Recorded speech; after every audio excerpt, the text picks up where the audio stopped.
నేను ఆ రోజు చెప్పాను 7 కొండలు 2 కొండలు చేసినప్పుడే రాజశేఖర రెడ్డి గారు చెప్పా తప్పు చేస్తున్నారు, ఇది కరెక్ట్ కాదని చెప్పా.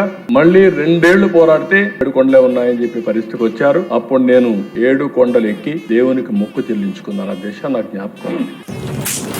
Jio number 746, Jio number 747. Sir first చూడండి ఒకసారి, ఫస్ట్ ఆ జియో చూడాలి. మీ అందరికీ కూడా ఎడ్యుకేట్ కావాలి.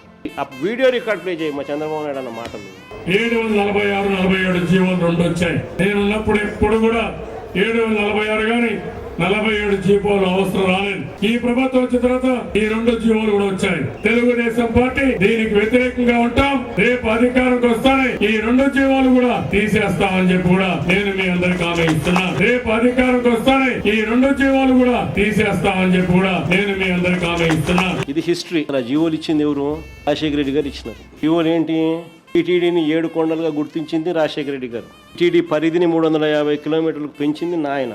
అన్యమత ప్రార్థనలు టీటీడీలోనూ మిగిలిన 19 గుడుల దగ్గర జరగకుండా కట్టడి చేస్తూ జీవోలు ఇచ్చింది కూడా ఆయనే, వైఎస్ఆర్ఏ. ఇప్పుడు ఇదే చంద్రబాబు నాయుడు గారు ఏమన్నా 2009లో 746 జీవో 747 జీవో వైఎస్ఆర్ గారు ఇచ్చినారు, మేము వచ్చినా క్యాన్సిల్ చేస్తామన్నాడు 2009లో చంద్రబాబు నాయుడు అన్న మాటలు. అలా ఇప్పుడు మళ్ళీ చంద్రబాబు నాయుడు ఇప్పుడు ఏమంటున్నాడు? నేను ఆ రోజు చెప్పాను 7 కొండలు 2 కొండలు చేసినప్పుడే రాజశేఖర రెడ్డి గారు చెప్పా తప్పు చేస్తున్నారు, ఇది కరెక్ట్ కాదని చెప్పా. మళ్ళీ 2 ఏళ్లు పోరాడితే 7 కొండలే ఉన్నాయని చెప్పి పరిస్థితికి వచ్చారు. చంద్రబాబు నాయుడు గారి క్యారెక్టర్ ఏంది, నైజం ఏంది అనేది అర్థమవుతుంది.